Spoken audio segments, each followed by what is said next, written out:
Bom, a gente vai falar agora de saúde e de um tema sempre muito importante, que é a mortalidade materna. E mais do que isso, a prevenção dessa mortalidade materna. Estamos recebendo aqui o médico obstetra José Arimatea Júnior. Bom dia, doutor José Arimatea. Muito obrigada pela sua participação. Doutor José Arimatea é professor da Universidade Federal do Piauí e presidente do CEP. Eu não sei o que é essa sigla, mas o senhor vai me explicar o que é. Muito obrigada por estar aqui conosco. Olha, os dados sobre mortalidade materna, eu estava dando uma olhada aqui, eles são positivos no sentido em que a gente mostra uma redução. Mas, ao mesmo tempo, doutor, nos levam a pensar o seguinte: por que mulheres ainda morrem ao dar à luz ou morrem logo em seguida? Quando, na maioria das vezes, esses casos podem ser evitados. Doutor, bom dia. Bom dia, Cíntia. Primeiro, eu queria agradecer a oportunidade de estar aqui no seu programa para a gente conversar sobre um tema que muito nos interessa. Além de professor da Universidade Federal do Piauí e minha linha de pesquisa na academia é sobre morte materna, sim, essa sigla significa, atualmente eu, à frente da CESAP, coordeno o núcleo de prevenção de morte materna, infantil e fetal, que são assuntos muito interligados. Para que as pessoas entendam, o que é morte materna? É uma paciente, uma mulher que engravida e que vai a óbito por complicações da gravidez durante a sua gestação ou no puerpério, aquele período pós-parto, até 42 dias. Excetuando aquelas causas acidentais ou incidentais, um acidente automobilístico. Então, são mortes que acontecem em decorrência da complicação da gravidez ou agravada por ela. Isso é morte materna. Muito bem, então, se eu me permita lhe apresentar corretamente, nós estamos aqui com o médico obstetra, Dr. José Arimatea Júnior, pesquisador também e integrante do Núcleo de Morte Materna e Prevenção de Morte Fetal da Secretaria Estadual de Saúde. Agora sim. São muitas siglas. Não, a sigla era complicada, mas é muito importante que a gente explique qual é a sua relação, a sua afinidade com este tema, além, claro, do fato de ser obstetra, o que já seria naturalmente aí uma afinidade. A gente viu, por exemplo, aqui os dados que apontam que houve uma queda acentuada dessa mortalidade materna e que isso das causas que são evitáveis. Eu queria começar por aí. Quais seriam essas causas evitáveis, doutor? Bom, não só no Piauí, mas no Brasil, o que é que vem ao longo dos anos matando as nossas mães e puérperas? Se a gente fizer uma análise temporal, a gente aqui no Piauí vem experimentando sim uma diminuição dos nossos números de morte materna. Entretanto, quando comparado com países desenvolvidos, a gente ainda tem uma estrada a percorrer. Um número muito elevado. E quando a gente analisa os casos, a gente observa que ainda nós temos pacientes indo a óbito por causas evitáveis. E quais seriam elas?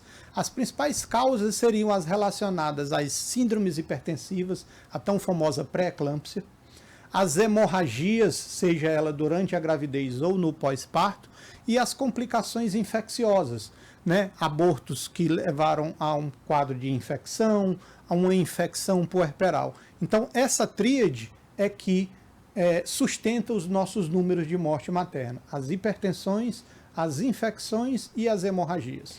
Isso nos leva ao pré-natal. Minha pergunta é: durante esse período em que a mulher precisa ir ao médico para verificar ali como é que está aquela gravidez, como é que está o bebê, como é que está a saúde dela, uma causa como, por exemplo, a pressão alta, ela não seria facilmente detectável? E isso nos remete ao fato de que as mulheres continuam sem fazer um pré-natal regularmente?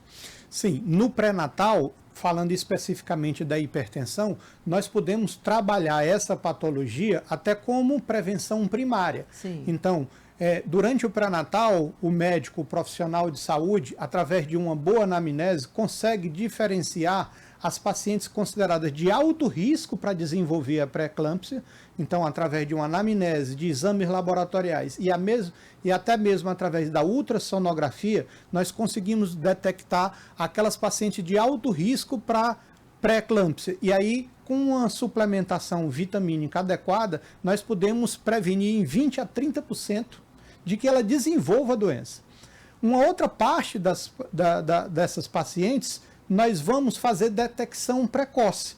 Então, o pré-natal trabalha muito isso se feito de forma qualificada, e aí é o que nós trabalhamos muito na Secretaria de Saúde, através das oficinas nas macro-regiões, para que a gente faça o quê? Uma qualificação continuada da assistência pré-natal. Isso é fundamental. O pré-natal não pode ter só uma cobertura muito grande em números. Tantas pacientes engravidam no Piauí. Mas nós devemos proporcionar a essa paciente um pré-natal de qualidade. Entendi. Doutor, em 2023, eu vi aqui, aí o senhor me confirma, foi o menor índice dos últimos 28 anos, né? Mas mesmo assim ainda foram 20.200 mortes. 23, porque 23, a mortalidade materna, ela é dada por razão de morte materna. São a quantidade de mortes para cada uma quantidade de gestações. Certo. Em geral, nós temos 23 óbitos. No ano passado, nós tivemos 34 óbitos no ano de 2024.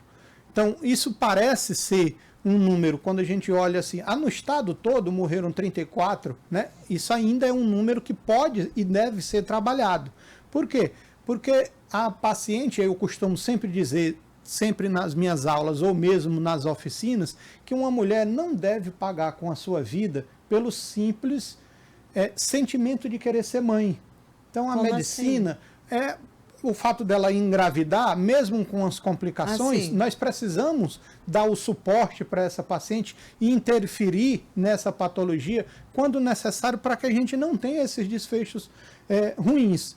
Nós não vamos conseguir salvar todas as pacientes, não existe mortalidade zero. Esse seria a nossa utopia, né? Mas aqueles casos evitáveis, nós devemos proporcionar a essa paciente uma assistência pré-natal e uma retaguarda hospitalar adequada, qualificada, para que a gente diminua e cesse os números de morte materna, principalmente por causas evitáveis.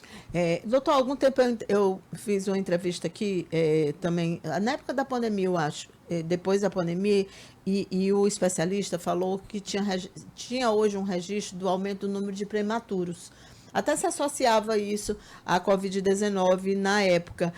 E a prematuridade, ela é um indicativo de uma probabilidade maior dessa morte fetal, não é isso? Sem dúvida alguma. A prematuridade, na verdade, é um problema de saúde pública mundial. Os números de prematuridade, eles aumentam em todo o mundo. Por quê? Porque há uma mudança também na sociedade, como fatores como a obesidade. Então, se a obesidade é um problema que afeta o mundo, ela afeta também a gestante. Então, uma paciente que tem um IMC compatível com obesidade e engravida, ela tem uma chance maior de ter uma pré-eclâmpsia, de ter um diabetes, e isso faz que muitas vezes nós precisamos, em casos extremos, interromper essa gestação. E isso nós vamos causar uma prematuridade nesse neném. Por isso é que os sistemas de saúde, a toda hora, têm a necessidade, por exemplo, de abrir mais leitos de UTI.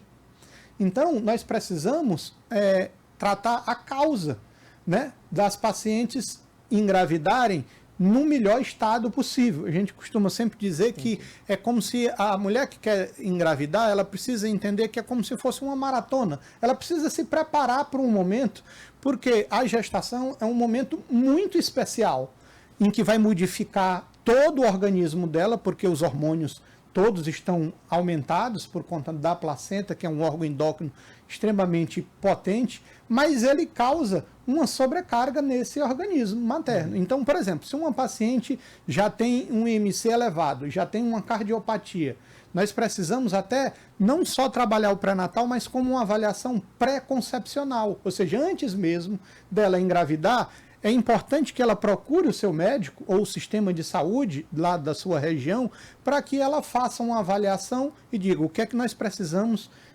ajustar aqui antes mesmo de você engravidar. Porque aí nós vamos tratar essa paciente e evitar até mesmo que ela tenha uma complicação. A diabetes gestacional, observe, 11% das mulheres que estão engravidando por volta de 8 a 11%, estão desenvolvendo diabetes gestacional. É muito alto. É muito alto. Na verdade, o que nós estamos fazendo é uma fábrica de diabético no futuro. Por quê? Porque se uma mulher desenvolve diabetes gestacional, esse neném, quando nascer, tem uma maior chance de ser diabético e de ser obeso no futuro. Então a gente pode, assim, claro que não dá para você falar, em medicina não dá para você dizer nada, né? Nem na matemática dá, mas hoje, né, as coisas são variáveis. Se é 11%, então pelo menos 11% dos bebês nasceriam com diabetes. Então, se não diagnosticados e tratados, né? Isso. 11%, pelo menos 11% tem um risco de desenvolver diabetes também e de serem obesos no futuro. É uma epidemia, né? Sem dúvida alguma. Como eu falei, eu não exagero quando eu digo que nós, se não interferirmos nesse processo, nós estamos ainda estabelecendo uma fábrica de diabético e de obeso no futuro. Doutor, isso precisa ser esclarecido, eu vou lhe dizer por quê. A minha próxima pergunta era sobre obesidade, o senhor já falou.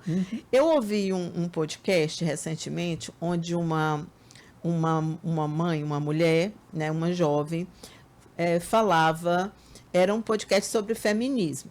E ela, é um assunto bem polêmico esse. Ela estava lá relatando que ela foi fazer uma consulta e que a médica que a atendeu, ela é uma mulher obesa, e a médica que a atendeu disse que ela, para engravidar, ela precisaria emagrecer. E ela considerou isso uma violência e achou que ela estava sendo alvo de preconceito. O tema neste dia no podcast era sobre isso. Sim.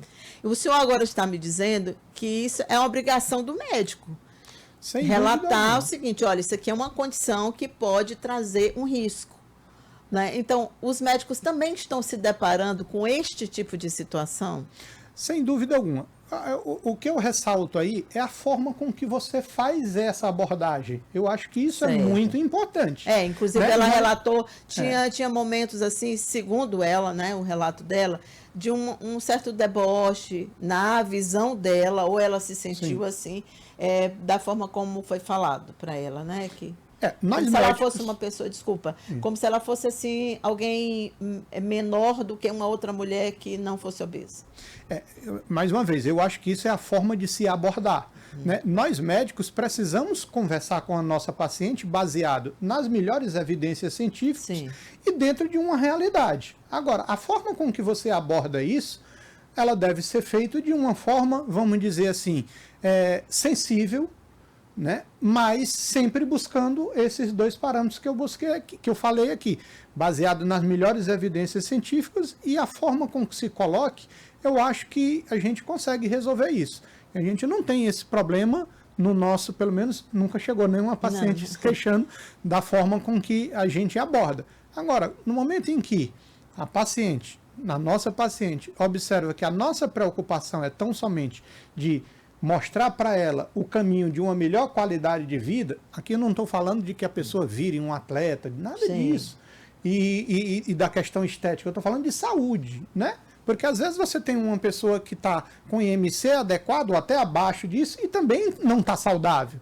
De tal forma que eu acho que é a forma com que se aborda. Entendi, tá certo. Bom, só para a gente finalizar, tem uma outra questão que eu acho que tem muito a ver aqui com o nosso estado, que são as dificuldades que nós temos no nosso sistema de saúde. E nós sabemos que mulheres que engravidam e que têm, às vezes, um parto mais difícil, ou uma condição mais difícil, ou uma gravidez de risco, precisam vir para Teresina. Por exemplo, até bem pouco tempo, a cidade de Altos não tinha uma maternidade. Lá estava se criando a seguinte situação. Não estava mais nascendo altoense, porque os bebês tinham que vir para Teresina. Então, eles eram teresinenses. Né? Eu vi esse relato de uma vereadora, que é enfermeira, Andréa Amaral, e que disse, olha, a gente tinha essa preocupação porque não tinha mais ninguém nascendo aqui em Altos. E Altos fica bem, gente, 50 quilômetros daqui. E o Piauí, a gente sabe, o nosso sistema ele é falho em relação a maternidades. Muitas mulheres precisam mesmo vir para cá ou para centros maiores. Isso faz aumentar ou é um risco a mais a mulher ter que se deslocar, por exemplo, para ter o bebê, muitas vezes já em cima da hora? Sim, sem dúvida alguma. E como evitar, né? Isso. O panorama atual. Nós tivemos recentemente, né, uns 2 anos, a inauguração de uma bela maternidade, a nova maternidade Evangelina Rosa, que quando comparado com as maternidades aí do Brasil, ela não deixa nada a desejar. Então é a nossa maternidade mãe, é a nossa maternidade referência. Agora, quando a gente fala no interior, nós precisamos avançar. Nós tivemos uma reunião recente na Secretaria de Saúde que está muito sensível e eu fui chamado, né, para compor esse grupo justamente para combater esses números, em que nós estabelecemos cidades para que a gente crie maternidades com equipes completas de obstetra, neonatologista e anestesista, e equipe multiprofissional com a enfermagem obstétrica e toda a equipe multiprofissional, para que a gente diminua esses números no interior do estado. Porque, observe, o Piauí é muito grande. Na verdade, o nosso Brasil tem dimensões continentais. Então, o interior fica muito distante. Então, essa paciente, por vezes, ela percorre grandes distâncias para chegar na capital. Então, nós precisamos e estamos fortalecendo a saúde materna e infantil e fetal no interior do estado para justamente combater esse problema.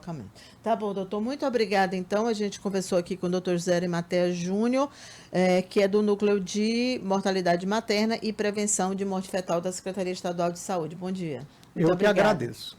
Vamos